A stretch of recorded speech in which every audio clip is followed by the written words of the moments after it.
Hola, bienvenidas, bienvenidos a este primer encuentro audiovisual. Yo no lo llamaría encuentro porque en realidad es unidireccional, pero bueno, por primera vez me ven la cara y escuchan mi voz. Ya el próximo encuentro, el próximo jueves, vamos a intentar tener un ida y vuelta que sea más participativo por las características que ha tenido esta primera semana y el feriado por el Día de la Memoria, la Verdad y la Justicia. Bueno, este es el formato en el que me voy a comunicar esta vez. En primer lugar, bueno, reiterarles la bienvenida a nuestro curso de Sociología de la Educación. En segundo lugar, reiterarles la importancia de que no se atrasen con las lecturas. ¿eh? Para esta semana ya vamos a abordar más de lleno la obra y el pensamiento de Emil Durkheim. ¿eh? Sin embargo, lo que yo quisiera hoy en este video, bueno, además de pedirles y solicitarles que participen en el foro eh, por el Día de la Memoria, la Verdad y la Justicia, es plantearles un trabajo en tres planos, digamos, ¿no? En tres planos superpuestos.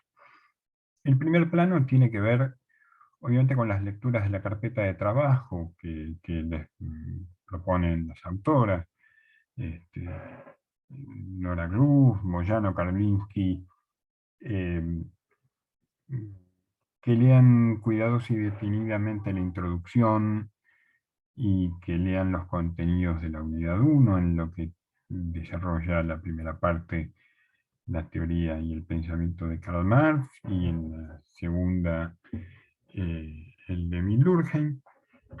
Em, Ese es el primer registro, digamos, el registro base, el registro que organiza los contenidos, los materiales de esta cursada.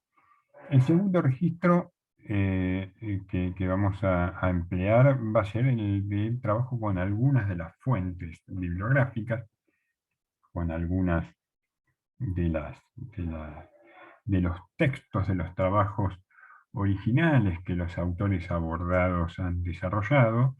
Obviamente no podemos desarrollar toda la obra, ni siquiera una gran proporción de ellas.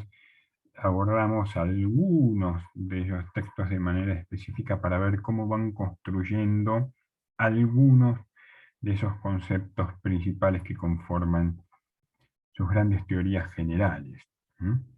Este, el resto, obviamente, que está complementado con la carpeta de trabajo y con este tercer registro que tiene que ver, obviamente, con la intervención mía, con la intervención del profesor, tanto en los planteos que yo les hago en los itinerarios escritos que les voy a presentar cada semana, como en estos videos grabados o en las videoconferencias en las cuales interactuemos un poco más y que están planificados en el plan de trabajo.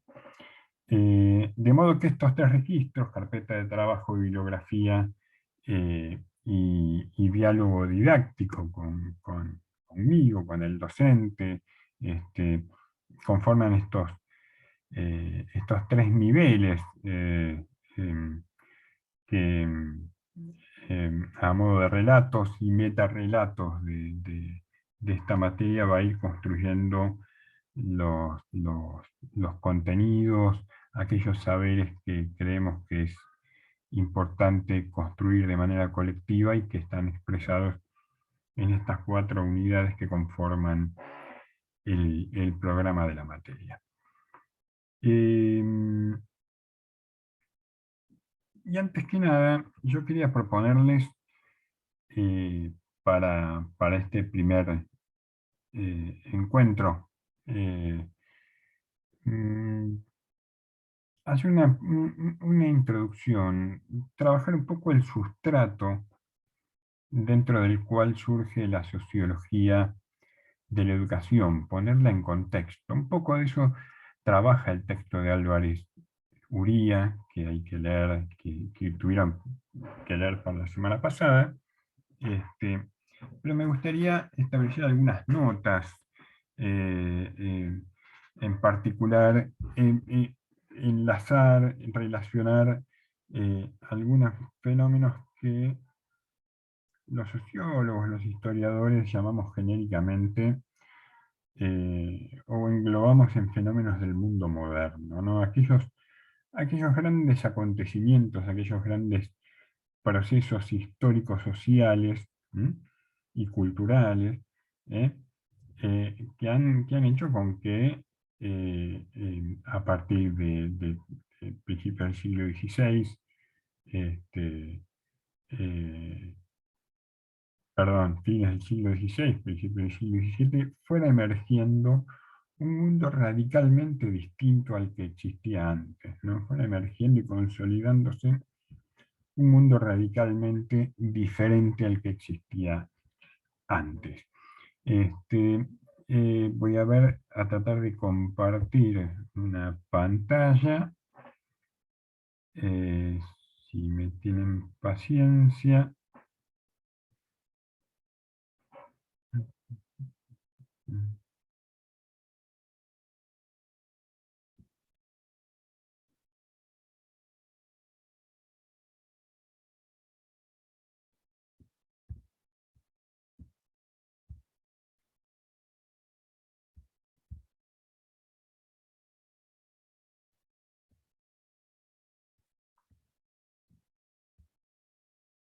Ahí está.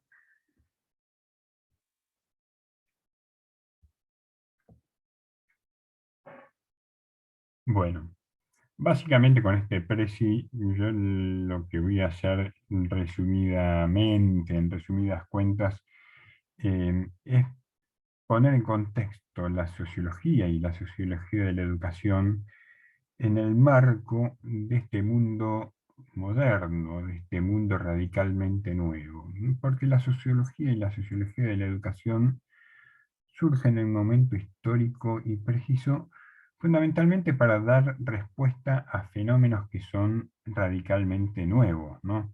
Y que son producto, construcciones de este mundo, de este nuevo mundo moderno. ¿M?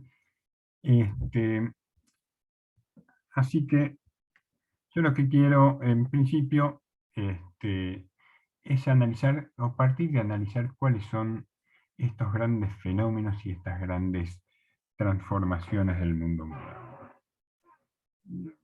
Los fenómenos que dieron origen, que fueron conformando este mundo moderno, los podemos plantear básicamente a fines del siglo XVI, a partir de fines del siglo XVI, ¿m? Este, eh, con em, lo que es la formación del mundo moderno. En primer lugar,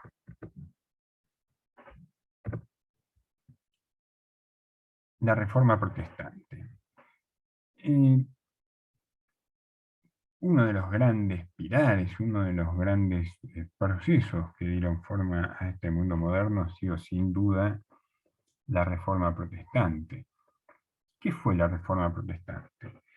Bajo la figura o el liderazgo de Martín Lutero principalmente, pero no de manera exclusiva, este, se vio a partir de 1517, primero en Alemania, pero a partir de ahí se radió a buena parte de Europa, sobre todo el norte de Europa, los países anglosajones, este, una gran reforma religiosa, pero también con grandes consecuencias políticas. ¿M?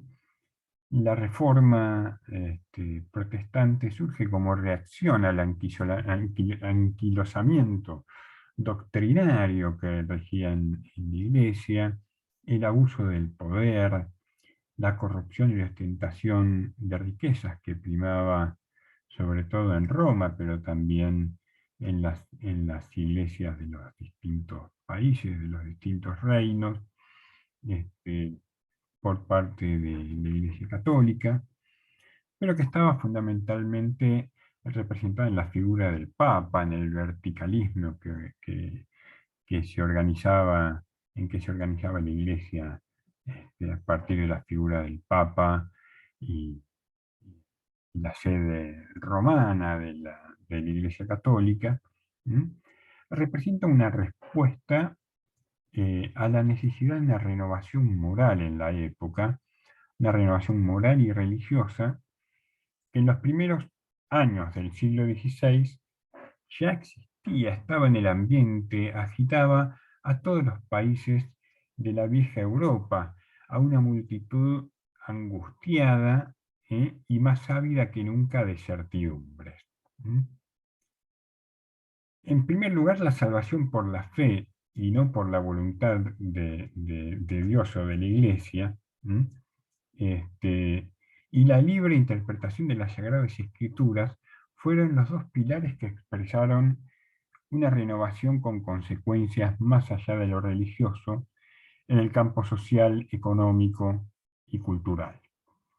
A partir de la Reforma, el hombre es salvado por la fe y es libre de interpretar las Sagradas Escrituras sin la tutela institucional de la Iglesia. Para ello, Lutero se vale de la ayuda de un gran amigo que tenía, contemporáneo de él, que se llamaba Johann Gutenberg.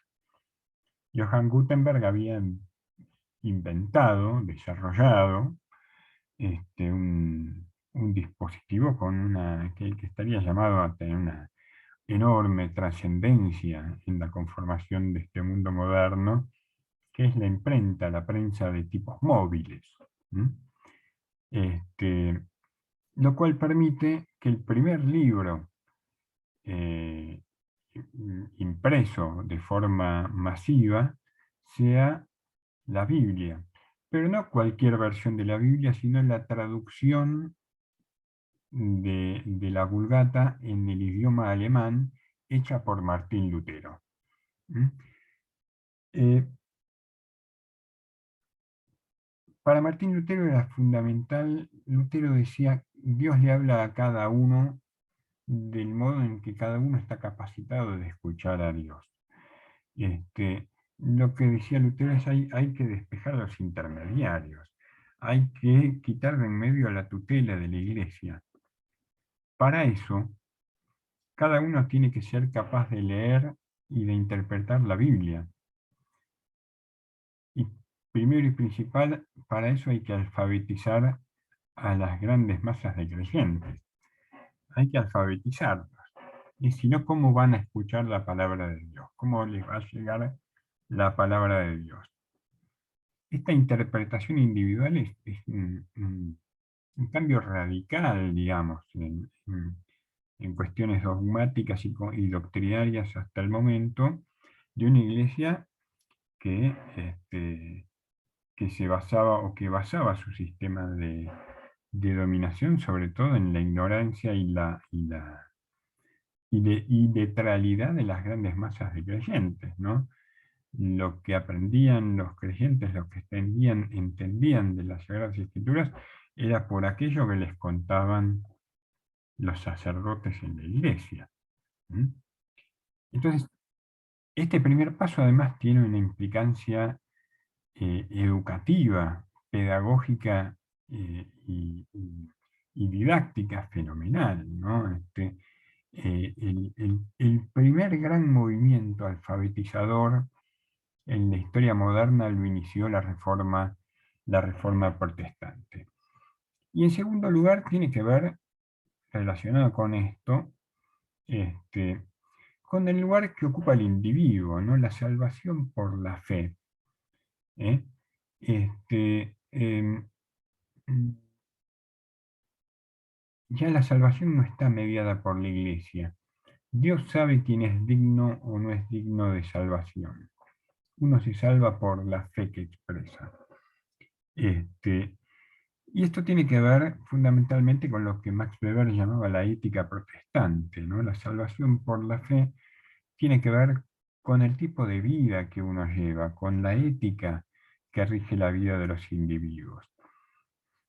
En la ética católica, hasta ese momento, el dinero era un bien mundano, ¿no? Y era en todo caso un bien, si bien disfrutable, sobre todo por aquellos que lo tenían en abundancia, este, el manejo del dinero era considerado algo corrupto, sucio.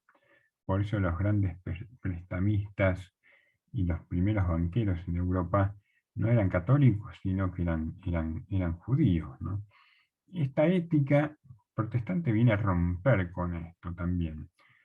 ¿Por qué? Porque si a uno le iba bien, si uno tenía éxito en la vida, era porque había llevado una vida austera, acorde con la fe, había sabido ahorrar, había trabajado de sol a sol, este, y el éxito, en todo caso, el éxito individual era una evidencia de que Dios de alguna manera aprobaba la fe de estos individuos, ¿no?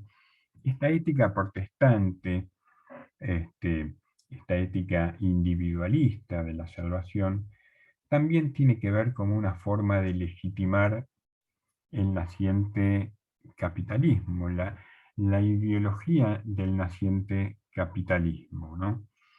El individualismo, la acumulación, la austeridad, la racionalidad en la administración este, de, de los bienes, del patrimonio. Este, eh, Todo esto es una herencia que la Reforma Protestante realiza, es el principal aporte que la Reforma Protestante realiza a la constitución, a la construcción de este nuevo mundo moderno. ¿Mm? Este, el segundo gran fenómeno que, que aporta a la construcción de este mundo moderno es el Renacimiento y el humanismo. El Renacimiento en el terreno de las artes, de las letras, de la pintura, de la escultura, y el humanismo en el terreno filosófico. ¿Qué es el Renacimiento? Y se engloba una serie de fenómenos, ¿no?, que implican una renovación de tendencias culturales, nuevas corrientes, que lo que hacen es poner al ser humano, poner al individuo en el centro de las preocupaciones, en el objeto de estudio, en el objeto de inspiración para el arte, y no ya tanto la figura de Dios o la figura de la iglesia o la figura de la cristiandad, que no desaparecen, pero son corridas a un lado. Son corridas a un lado. El hombre, el ser humano, el individuo, el sujeto, empieza a ocupar cada vez de manera más preponderante ese centro de las preocupaciones. Si el humanismo fue la expresión filosófica, la expresión estética, artística, fue el Renacimiento. Ambas corrientes van a cuestionar la idea de cristiandad como fundamento del orden social, ¿eh? Y entonces el hombre va a ir desplazando y reemplazando a la voluntad divina al momento de explicar ese orden, y de cuestionarlo. Lo humano y no lo religioso va a pasar a ocupar el primer plano, y el hombre va a ser el protagonista para comprender la naturaleza y el universo. Aquí también en el Renacimiento, como vamos a ver dentro de un rato, la política también se independiza de la moral y del dogmatismo religioso, a partir sobre todo de la obra de Niccolo Maquiavelo. ¿Qué quiere decir esto? Que hasta que aparece el mundo moderno no es posible, en la mentalidad, en la cultura de la época, hasta ese momento pensar en cambiar el orden social, en cambiar los fundamentos del orden social. La idea de una revolución no había existido prácticamente hasta la época. En todo caso, lo que había habido anteriormente, en distintas épocas, fueron revueltas, ¿eh? Pero la idea de que se podía construir o instituir un nuevo orden social a partir de principios que no estuvieran dados ni por los principios religiosos, este, ni por principios sobrenaturales, ¿eh? O por la mera imposición del poder de la dominación por la fuerza, es un fenómeno evidentemente moderno, ¿eh?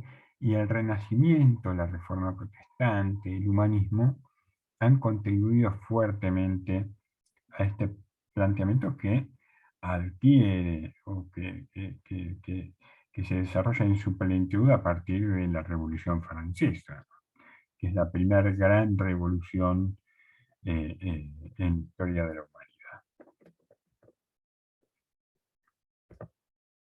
El otro gran fenómeno que se produce también para la época es la revolución científica.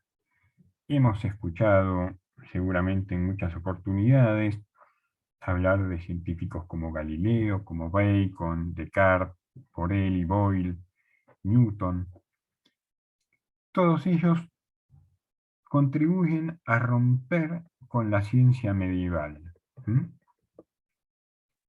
A partir de ellos queda claro que las leyes que rigen el universo no son sólo accesibles por medio de la observación, perdón, son sólo accesibles por medio de la observación, la experimentación y el razonamiento hipotético deductivo basado en la lógica.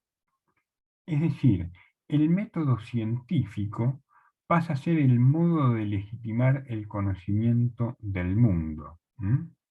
Este conflicto, algunos habrán visto o leído la obra de Bertolt Brecht, Galileo Galilei, que plantea este conflicto, ¿no?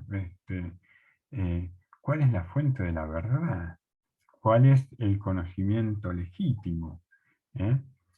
¿Cómo podemos pensar el mundo y el universo más allá de aquello que nos dicen las verdades reveladas del orden teológico, religioso? Entonces, a partir de la revolución científica, el método científico se legitima a sí mismo, pasa a ser el modo a su vez de legitimar el conocimiento del mundo. En cuarto lugar, la Revolución Francesa, como decíamos antes, es la primera vez que resulta posible imaginar un nuevo mundo, un nuevo orden social, sacudirse el yugo de siglos y siglos y siglos ¿eh?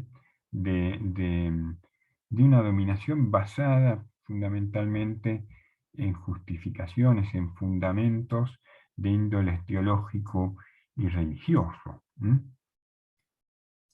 La Revolución Francesa instaura definitivamente la idea de que es posible construir un nuevo orden político y social.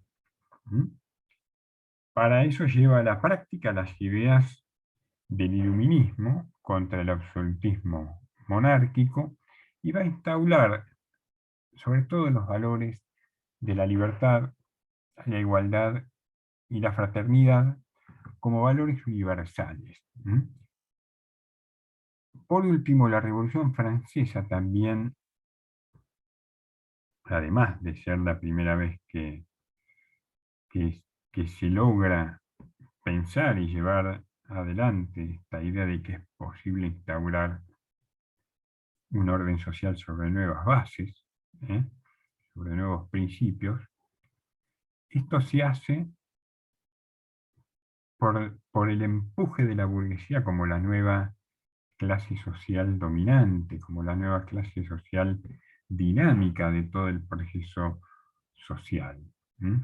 Hasta ese momento la burguesía se había consolidado como la clase económicamente dominante, como la clase más dinámica, y por eso es que va a reclamar el poder político. frente a que frente a la nobleza, frente al poder que hasta ese entonces detentaban los nobles, los reyes, los monarcas. La burguesía ahora que tiene el poder político va a buscar moldear, perdón, que tiene el poder económico, va a buscar moldear ese poder político bajo una forma que sea coherente y propicia para ese poder económico.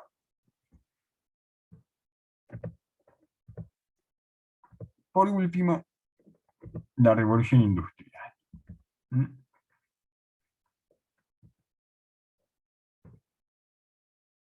La revolución industrial, que como todos sabemos, se ha iniciado en Inglaterra, y a partir de ahí se ha extendido a distintos países de Europa, a Estados Unidos,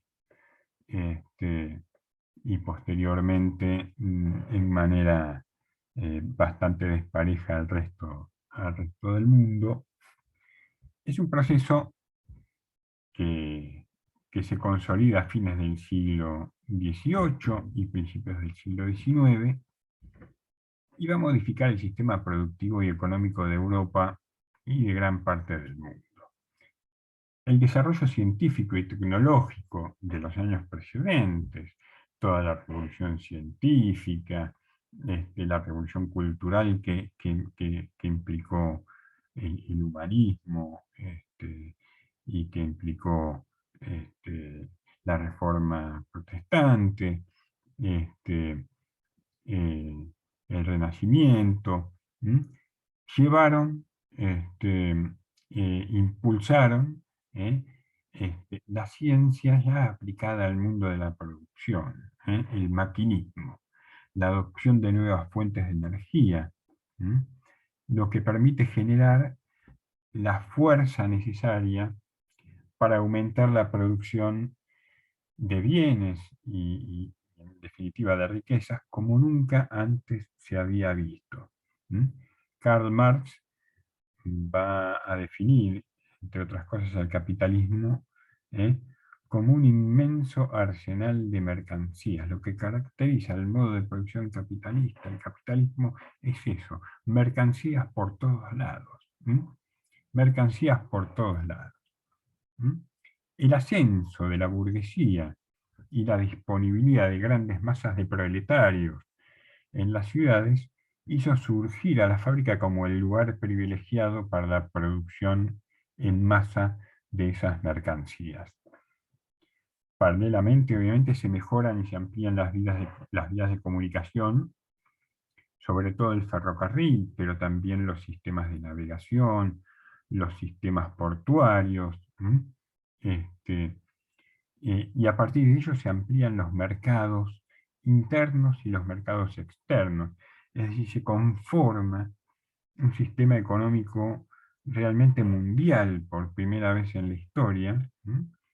A partir de la revolución industrial se integra lo que es un sistema mundo por los 4 continentes habitados hasta entonces.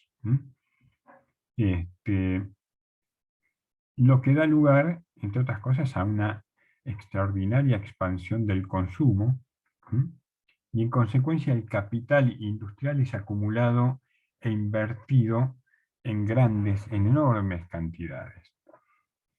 Estos fenómenos van a modificar indudablemente el mapa social, primero en Europa y después en el resto del mundo, que va a pasar a ser de una sociedad de campesinos a convertirse en una sociedad eminentemente urbana, con el surgimiento, obviamente, de nuevos y grandes problemas como la provisión de servicios básicos, cloacas, agua potable, servicios sanitarios, servicios médicos, servicios urbanos, infraestructura urbana, infraestructura de uso público, transporte, y demás.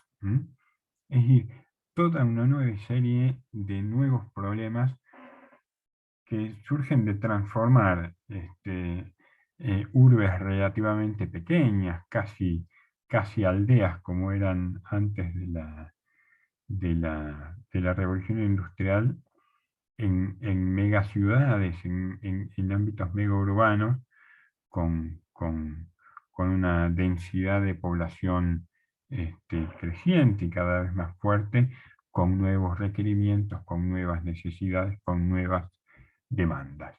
¿Mm?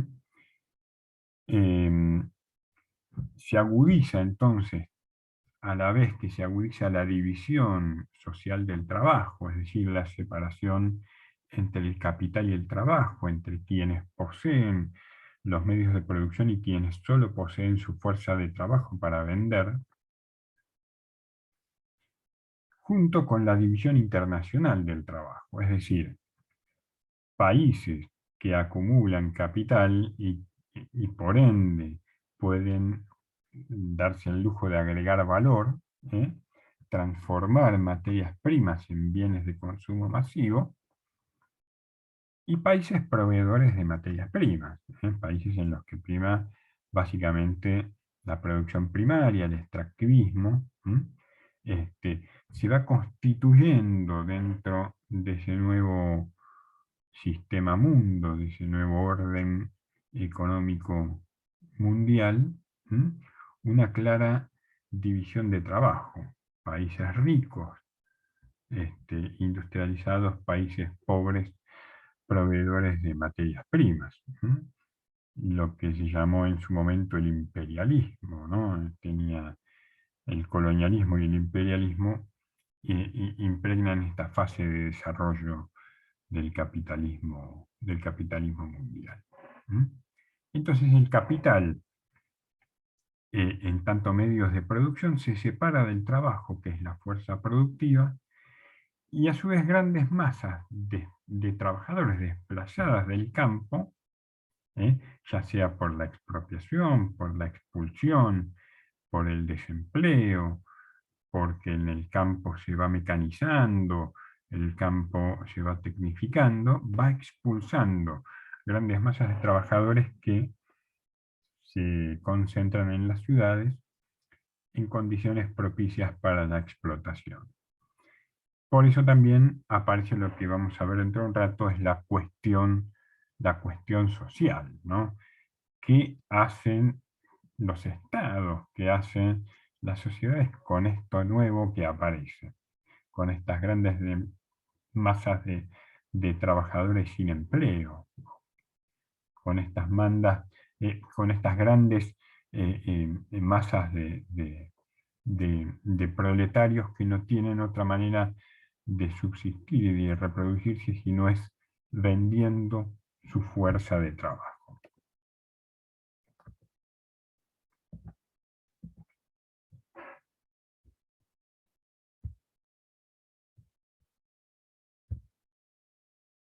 Finalmente, el último gran fenómeno que, que, que determina, que da forma a este mundo moderno es esta revolución industrial.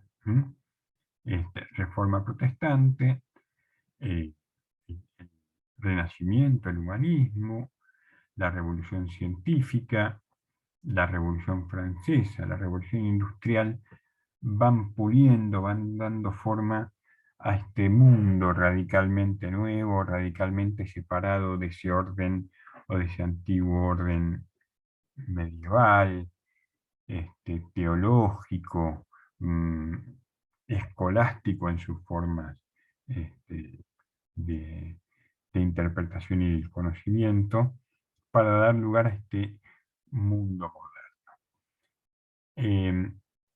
Este mundo moderno se va a manifestar básicamente a partir de la aparición de tres grandes fenómenos, de tres grandes conjuntos de problemas. Uno de ellos,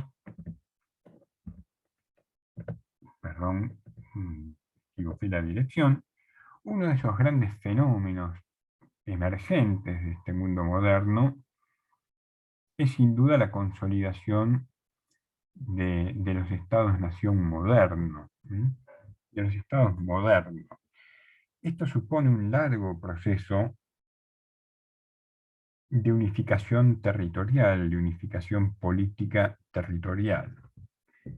Recuerden ustedes que cuando en el siglo, fines del siglo V, principios del siglo XVI, estalla en mil pedazos el imperio romano, este,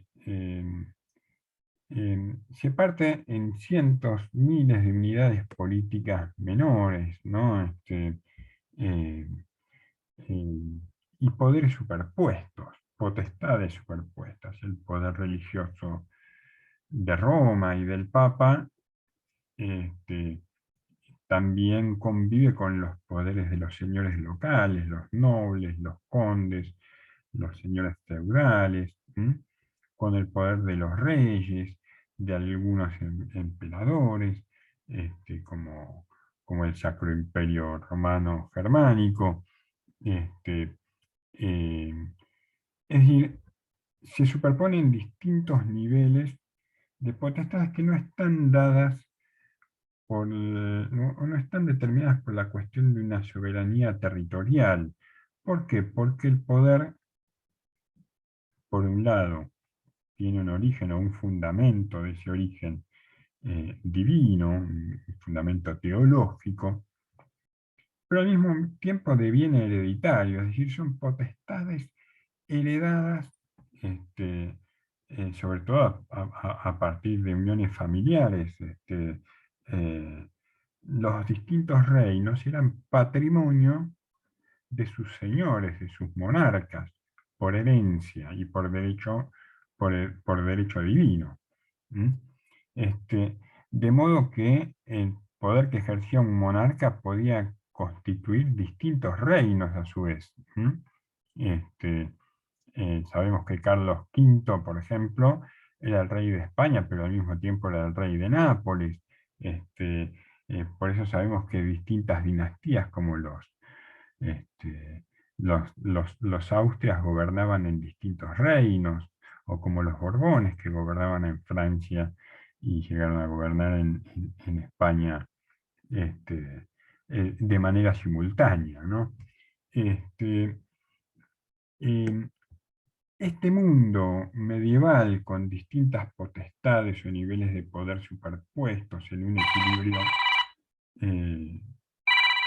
equilibrio inestable, pido disculpas porque está ingresando una llamada telefónica.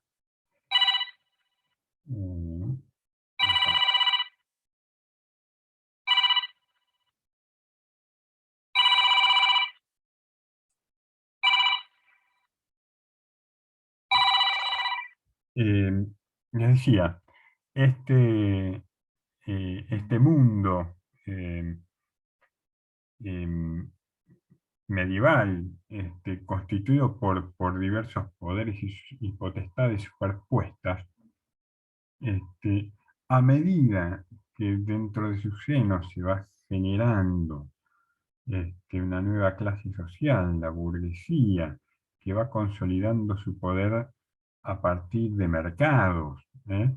Esos mercados van tomando